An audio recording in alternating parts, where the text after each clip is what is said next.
wanted to do the market update today. We had a lot of news just to begin off, and stocks are testing all-time highs yet again, and I wanted to talk about why that's the case, where they could possibly go from here, and we'll conclude together. So, let's start with this video we got because Trump started off pretty early. They're doing. Do you understand that?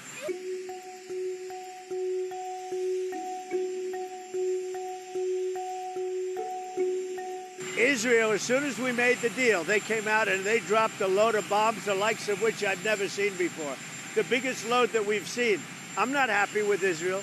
You know, when I say, okay, now you have 12 hours, you don't go out in the first hour and just drop everything you have on them. So I'm not happy with them. I'm not happy with Iran either. But I'm really unhappy if Israel's going out This man was on the gas morning because of one rocket that didn't land, that was shot, perhaps by mistake, that didn't land. I'm not happy about that.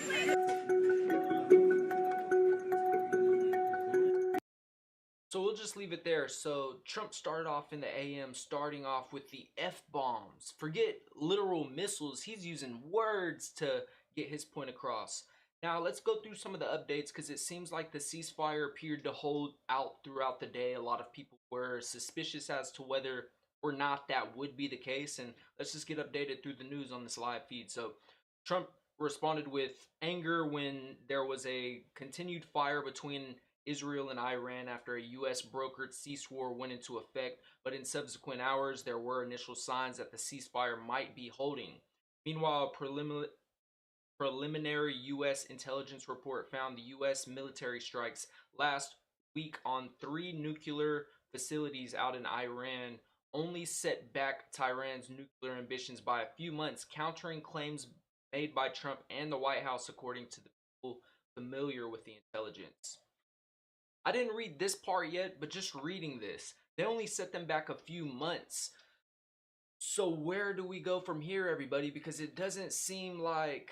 Just to start off, there was this announcement of this ceasefire, and I vaguely remember Trump saying, I don't want a ceasefire, I want complete surrender regarding Iran and this nuclear program that they're working on, this nuclear weapon that they're formulating.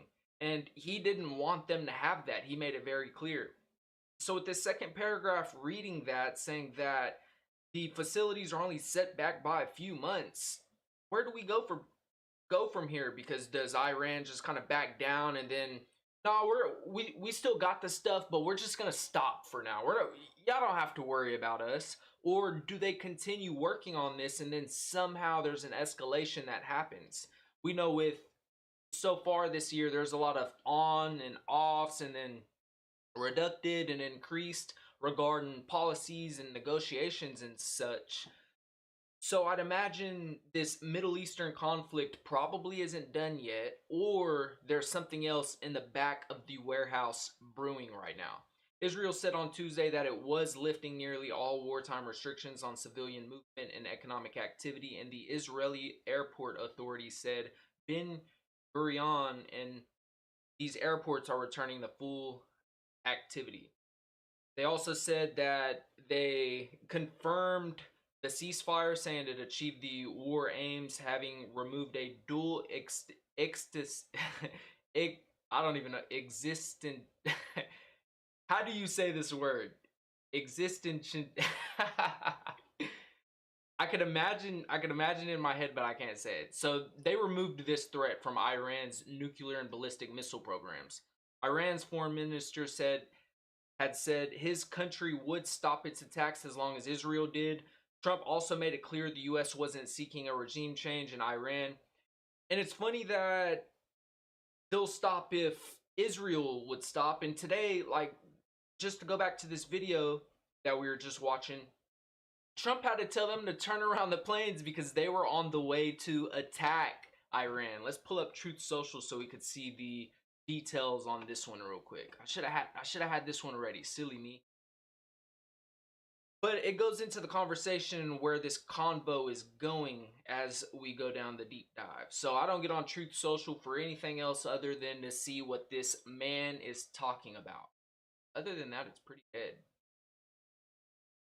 So yeah, that man was on the gas to begin the day out. So where are we at? How does the president have so much time to post?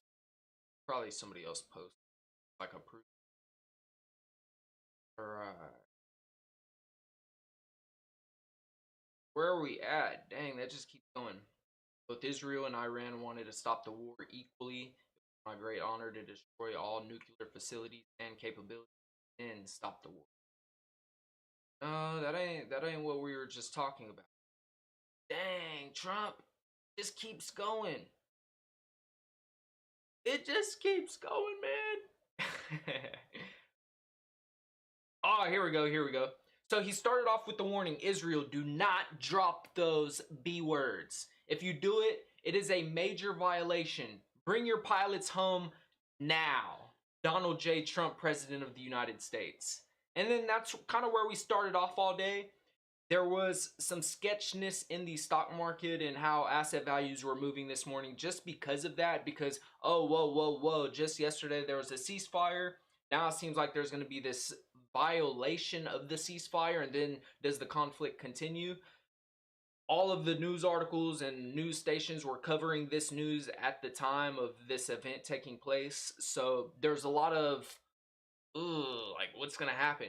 But yeah, Israel's not going to attack Iran. All planes will turn around and head home while doing a friendly plane wave to Iran. Nobody will be hurt and the ceasefire is in effect. Thank you for your attention to this matter.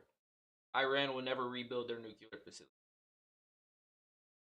But it goes back to this line we were just talking about, that the strikes last week on those 3 Iranian nuclear facilities only set back their nuclear ambitions by a few months. And they've been working on this for what, like 30 years? So there's a big old question mark over my head right now, but markets seem to respond positively on that because they're testing new all-time highs. Do they hold? We don't know. We'll get deeper into this conversation, talk about some of the other factors driving the market and some worries to have. But let's get back to this Middle East stuff. So what else to know? Trump said the deal was brokered by both sides, had come to him after almost simultaneously. Qatar played a role in this. None of the parties to the ceasefire has revealed the terms of the deal. That one's interesting. The chief staff of Israel's military said it is shifting its focus back to Gaza from the airborne operations against Iran. U.S. forces intercepted at least 5 one-way attack drones launched against their bases beside Baghdad airport and in western Iraq, a U.S. official said. Oil prices extended their slide. So just that one is a mouthful as to everything going on. And it, like, with it holding up, because even myself, I was pretty doubtful because it kind of seemed the verbiage used and just the scenario playing out just didn't seem very trustworthy in my own personal opinion, humbly. But so far, so good, and stocks are testing new all-time highs. We also had Jerome Powell's semi-annual testimony to Congress. And really what he revealed, we're not going to go through and read all of this. We got AI to summarize it for us. So what they really talked about is GDP growth slowed down due to trade policy impacts on net import exports. I mean, private domestic final purchases grew at a solid rate. Consumer spending moderated while investment in equipment rebounded. Surveys indicate declining economic sentiment and increased uncertainty. So we didn't really hear anything that we already didn't know. But people want to know more about what's going to happen regarding these tariffs and whether or not that will have lasting effects in the inflation data, or if it will just be a one-off type of thing. So what Jerome Powell said is him and the Fed are okay just kind of waiting this one out, still sitting on their hands. They don't want to make any decisions just yet. They want to stay data dependent and react to the data, and right now the data doesn't necessarily reflect that. So what we got was not any mentions of any rate cuts like we got from Fed Chris Waller and Fred Michelle Bowman, which was kind of disappointing to a lot of market participants. And it seems like they all agree on this same consensus that inflation levels will rise, at least due to tariffs and maybe even oil. But we don't know. It comes back to, is this like a one-off kind of deal, or is this something that's going to show up in a few reports. So just kind of continue down the summary just so we don't leave any pieces out. The labor market unemployment rate remains low at the 4.2%. Wage growth is moderate. Labor market conditions contribute narrowing to employment disparities. Inflation has eased from previous highs but remains slightly above the Fed's target. We already know. Here's the part we were just talking about. Short-term inflation expectations have risen recently, influenced by tariff impacts. Federal funds rate is at 4.25% to 4.5%. They're going to reduce their treasury and mortgage-backed security holdings, continues gradually. And there are many uncertainties regarding trade policies and their economic effects. So, long story short, we want to wait. We don't want to make any decisions yet. So I wanted to see what that put us at as far as the CME Fed Watch tool and what people are expecting the Fed to do. It still seems like the July cut is off of the table with this 81.4% chance that we stay the same. What about September? 70%. Wow. This was at like 67 or 68% yesterday. So pretty much a 70% chance they cut rates by 0.25% or 25 basis points. And we'll just kind of go from there. So that is very interesting. I didn't realize it jumped so much. We also got a new Vanguard report out today, and it's pretty long. I only want to share this part because it kind of goes into 401ks and stocks and emergencies, just because of the conversation, right? So the report is showing that in 2024, the number of Americans using their 401k as an emergency fund rose sharply, growing to 4.8%, up from 3.6% in 2023, which are still low levels regardless, but that was a sharp increase. And the report revealed that the average withdrawal amount was by about $2,200 on average. And the reason I wanted to point this report out is that, like, we've been talking about this state the economy's in and how it's kind of iffy out there.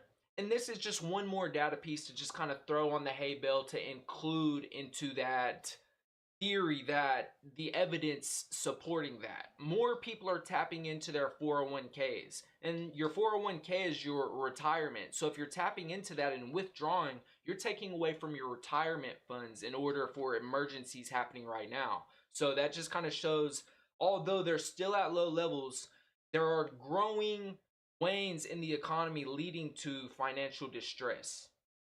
Now, another factor that leads into this is the Consumer Confidence Survey released today by the Conference Board. And what the Consumer Confidence Survey reflects is prevailing business conditions and likely developments for the months ahead. This report details consumer attitudes, buying intentions, vacation plans, and consumer expectations for inflation, stocks, and interest rates.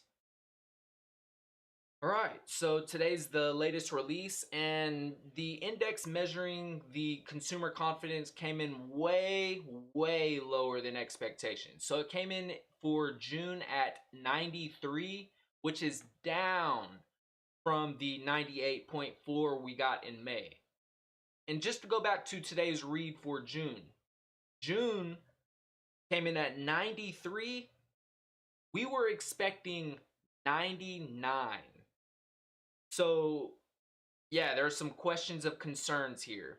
And many blame tariffs for being the top of mind and uncertainty about the economy and where it's headed to really drive the show for those impacts. And let's just kind of tiptoe through this a little bit. So, yeah, the President Situation Index, which will give more present views on the economy, fell by 6.4 points to 129.1.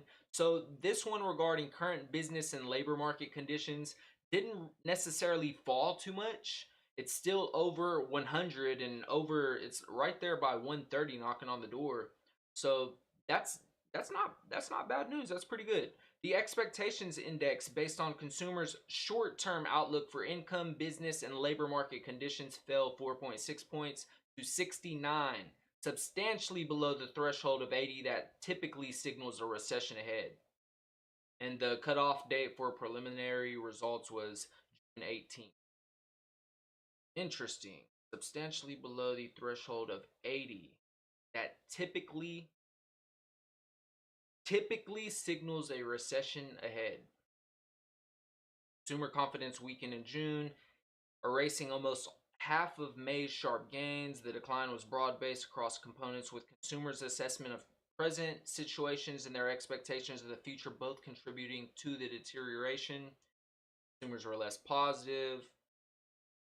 Their appraisal of the current job availability weakened for the sixth consecutive month, but remained in positive territory, in line with the solid labor market.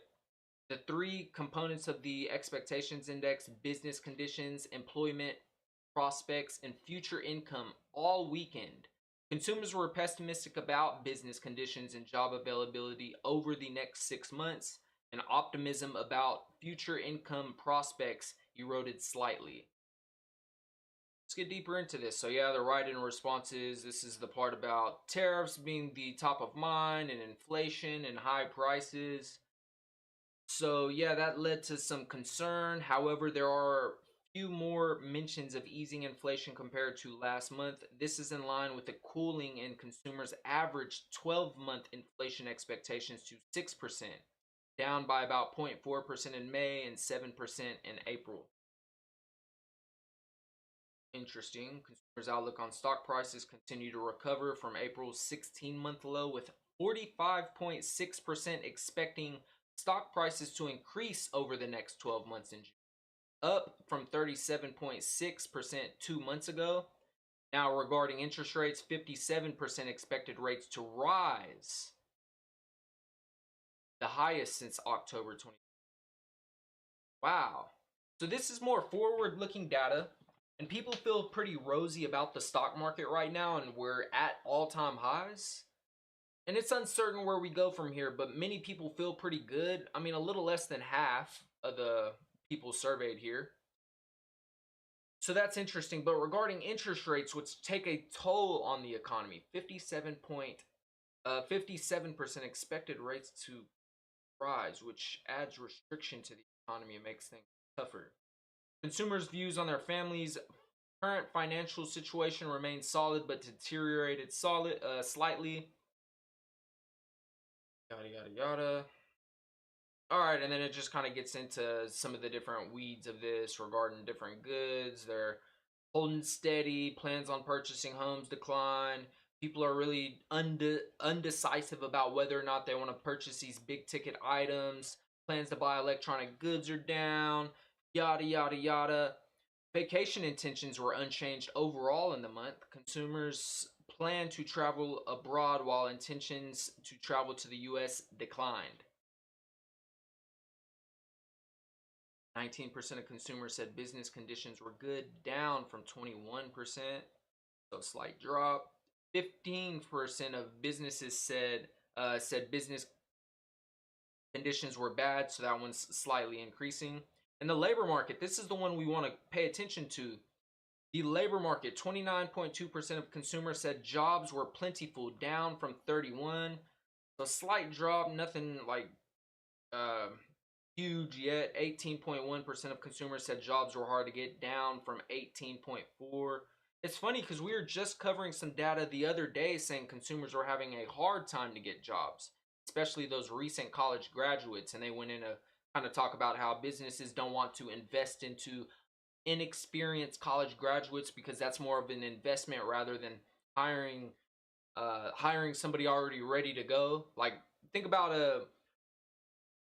Like if somebody's not trained, they are fresh from college or school or whatnot, you got to invest money into them, hope they stay, hope they like learn how to do their job correctly without all the mess ups, and then like you got to pay somebody to train them.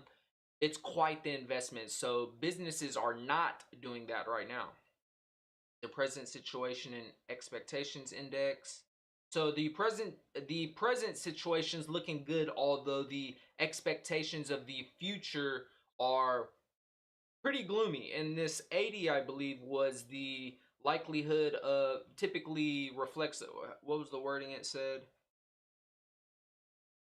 Share of consumers expecting a recession over the next 12 months rose slightly. This isn't the part I was looking for, but that's interesting.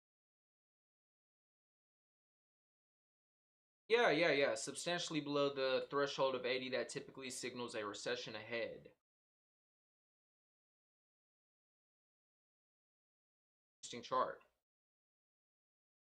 So consumers are more pessimistic about future business conditions. We were just talking about that.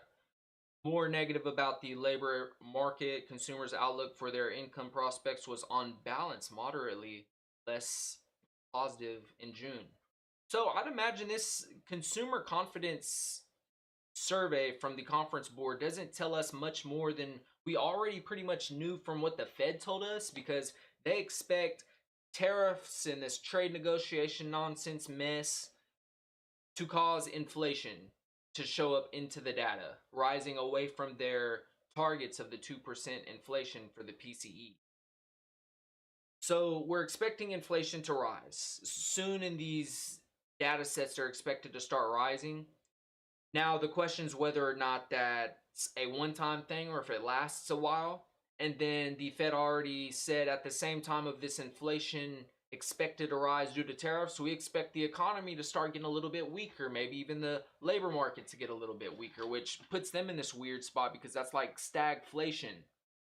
And that's a weird spot to be in for the Fed, because then like cutting rates to help out the labor market increases inflation, and if they don't, then the labor market could fall apart and people stop spending money and save money instead. So it's a tricky one, and technically all of that is reflected here from what consumers feel and think about the economy, although things are going pretty well right now. Now back to stocks. I mean, we're tiptoeing right here at all-time highs. Today was a day. Yeah, 540.70 on the NASDAQ 100. Wow. I mean, pretty positive day. It started off with some of that scared, we don't know if the ceasefire is real or not. And then once we kind of got well, like, there's no negative news headlines about it or anything. So let's go. Green light to rally. Let's look at some of these other ones. What the heck? Type them all out, I guess. BTC, USD. That one did today.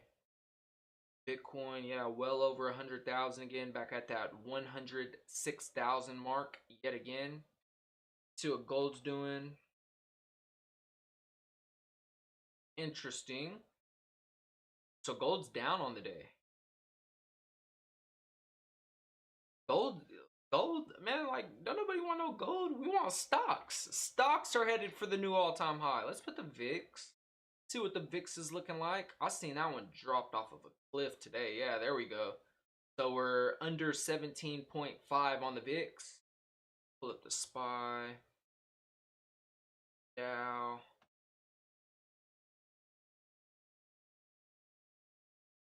Oh wait, no, not Dow Inc. On DIA.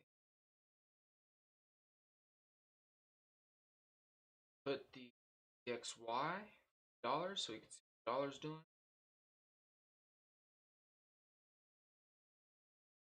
Dollars down for today, but it's kind of moving slightly similar to what that of gold's looking like. Bonds are looking like slightly up today.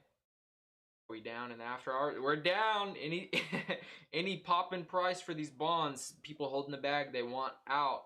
What about B&O for oil?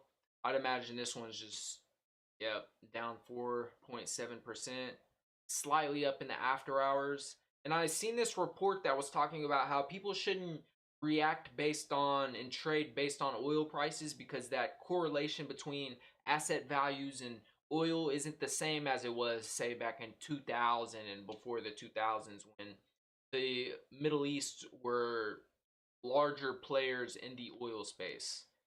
We kind of talked about some of the cards up the US's sleeve to come out. We got fracking and then OPEC and then all of this other stuff to kind of help out with extra demand constraints that could possibly come up from that Middle Eastern war that is ceasefired right now.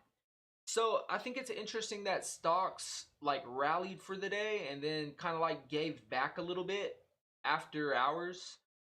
And I'm wondering if this is because like we're dancing around these all-time highs and people are okay to kind of take some chips off the table, so to say. And it goes into this next article we want to talk about, which is if something is going to break in the US economy, it will probably happen this summer, according to Bank of America Global by Joseph Adinolfi. And the main takeaways from this one is that although the stock market is really reflecting a ton of optimism right now, like testing these new all-time highs, there are still some worries that lie out in the river right now. And I got this pull up the summary and then we could kind of go through this together. So some of the key takeaways here: the economists suggest a possible economic disruption. Actually, let's go through this one because this one was interesting. Assuming they have two likely paths that they feel monetary policy could take this year for the remainder of 2025. And the first one, which is their base case, is that everything's fine. Um, the labor market holds up, and the Federal Reserve ends up not having to cut rates, which I don't know that that would really be a good thing. But if they go on to say that if something is going to break, it's going to be this summer and it will probably happen by the end of the summer, which could lead to a dramatic different path for interest rates. And going through it, a lot of people's watching the Fed, and what they're thinking could happen, as we see right here, is assuming that something breaks, they're predicting now, this isn't their base case. We just said if the latter scenario happens where something breaks and the Fed would have to quickly move to slash interest rates, they think that 25 basis points isn't what they're going to do. They're going to cut by 75 basis points, or 0.75%. So almost a percent in September, which I thought that was interesting. They still see that they mentioned the dot plot and where we're at regarding this, and that we're according to the B of A global team, the expectations reflected by the median dot plot typically interpreted that markets and the financial press as the central bank's baseline forecasts seem unrealistic. That's interesting, that right there, because I believe like 10 members supported at least two cuts for the remainder of this year, and then everybody else was um, less than two cuts. Such a scenario would likely involve a Goldilocks combination of inflation being, a little weak, and a labor market that is modestly cooling but not substantially. On Wall Street, Goldilocks is a byword used to describe an environment where inflation is low and the labor market remains mostly intact. The team just doesn't see this as very likely. So the market's reaction remains positive despite labor market indicators showing sketch. And then they kind of go on to kind of talk about how large tech stocks are where the let's look at stocks while I like stocks. So they go on and kind of talk about how these large caps are large tech stocks are what's really carrying the S&P 500's performance these days, while many industries are struggling, like retailers, for example, who have weaker earnings due to tariffs. And analysts lowered their earnings estimates for retail companies in 2025 by about 9% since the start of the year, according to FactSet. So they're looking more bearish at these retailers, and these large tech stocks are where the market breadth is for the S&P 500's performance. And without them, we could probably be in a different scenario as far as testing all-time highs. Now, they also go on to kind of talk about how the earnings lowering, the analysts lowering earnings expectations was due to the higher cost direct impact of tariffs, with companies who are hesitant to increase prices due to already weak demand. Someone has to eat the cost, and consumers are already spread thin. So it's like, man, like our costs are higher and demand's already pretty weak. Like nobody's shopping. If we raise costs, like the few people who do shop, what if they start buying less?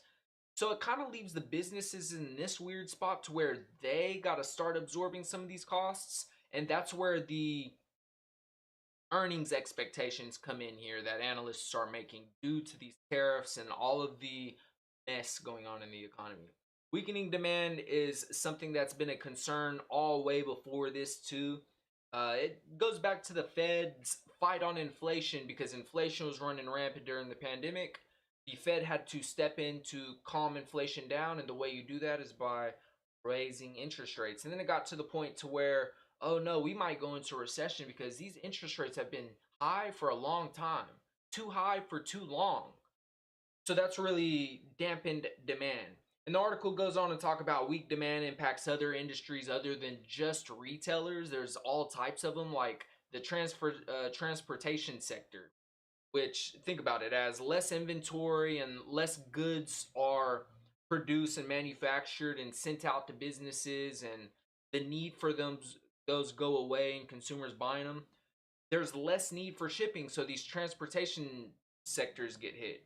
Then think about small caps, these more risky companies that don't have, say, the pricing power, the ability to raise costs without directly impacting demand. And then think about it, they're more likely to be impacted by moves in interest rates, with these interest rates being high. So compare a small cap company to a large tech company like Apple or Microsoft, who's huge, literally huge, has billions of dollars on their balance sheet just sitting cash, and then can raise money very easily, cheap as well. So if something breaks, there's some concern that it could happen this summer, and I think that's kind of why these stocks they're not like blowing past their all-time highs. They're just kind of like testing the waters and sitting here because, like, we don't necessarily want to buy if something could break, because then this whole uptrend that we've seen could go away, and that might not be the most desirable situation, but it's not something we should just bury our head in the sand and pretend like it can't happen and that the possibility of it happening is completely zero. So those are kind of what we're watching. A lot of optimism. I mean, we slightly broke all-time highs today. Now we're a little bit lower. We're still hovering. I mean, we're just within like $1 of it. What about the SPY?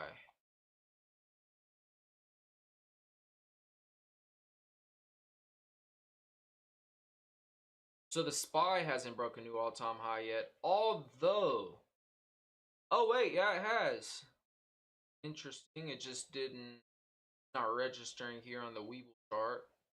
So, I mean, we barely broke it within like 19 cents on the dot, and then people hit sold after that. They hit sell. They don't want no more pieces. So we're going to keep on watching this, everybody. Got a busy week still coming. Remember, Thursday and Friday are the days I'd mark my calendar for, as long as there's no other black swans that pop up and things that just shock the market. I'd imagine the ceasefire talk's not over with, and then the Middle Eastern conflict, and then again, when all of that's gone, it's trade deals again and negotiations. Then when all that's gone, we still got the Fed and interest rates and a expectation of a weakening economy. I actually call it...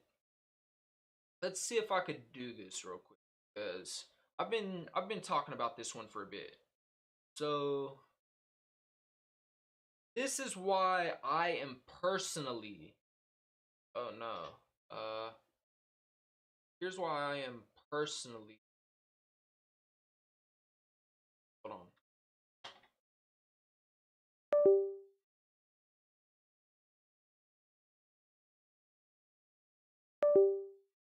Okay, there we go.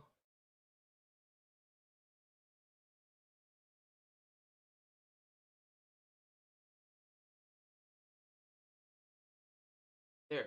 All right, can y'all see that good? All right, yes.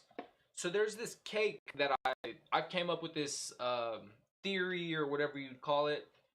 But there's this theory as to why, and this is all opinion based on my part, but with all of the news coming out and everything happening and stocks testing all-time highs, I think it's more relevant than ever, because there's this cake with many layers.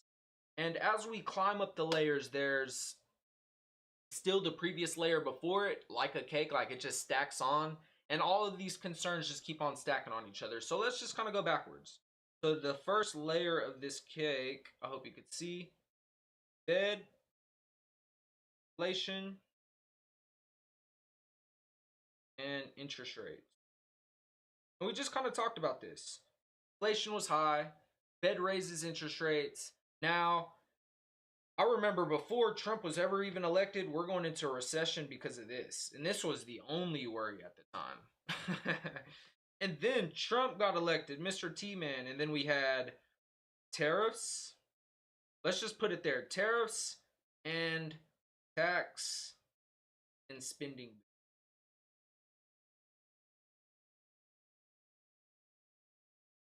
So on stage one, at the way bottom, we had consumers complaining because costs have risen so much and they keep rising. So the Fed had to increase interest rates. So we got high prices,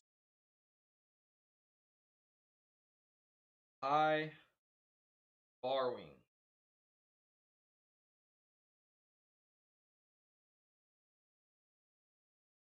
That's like a double whammy on consumers.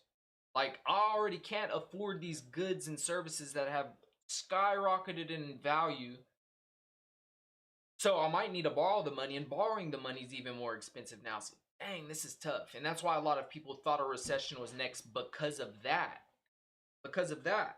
And then Trump gets elected. We'll just call this one Trump. And then, like, the tariffs and the tax and spending bill, what that ended up doing was increasing inflation expectations. Because what do tariffs do? They're technically inflationary, they raise the cost of stuff. And then the tax and spending bill, all inflation inducing, increases yields. Yields increase borrowing costs, which goes back to boom, another double whammy on the economy.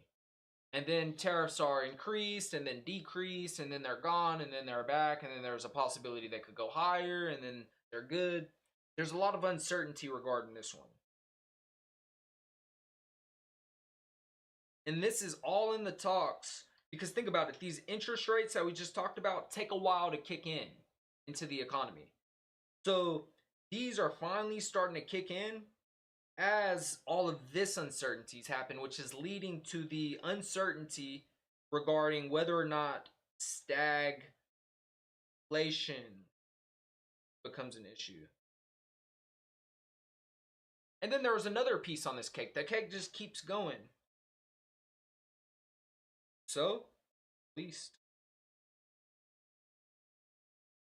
And the war itself, like, yes, that was a concern because can it grow? Can it become worse? But that one was mainly along the lines of oil prices.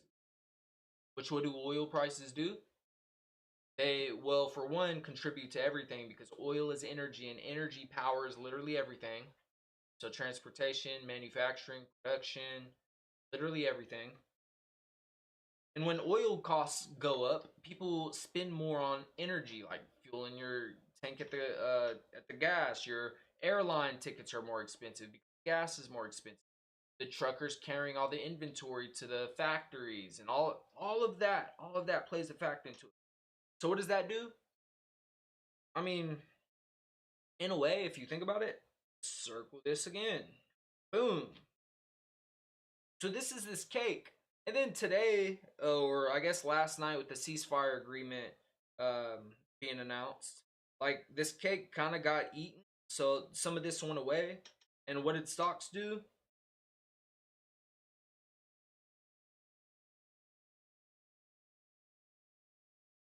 Or all-time highs based on this news. But it's like this disco ball and the music's playing again. But we still have these other slices of these other layers of the cake that were concerns the entire time that are still there. And it's like, well, this is all that people's focused on. They forgot about these other stuff. It's like a new shiny object that's just distracting the crowd, and everybody's like, wow, wow. And completely oblivious to the fact that before this level 3, because level 2 and level 1 haven't disappeared. They're just like number 3 is newer than number 2. And number 3 is way newer than this level 1 that we've been dealing with for a while. And we just talked about 401ks and everything and that mess regarding that. This is why I'm uncertain about the economic outlook and asset values and all of that jazz.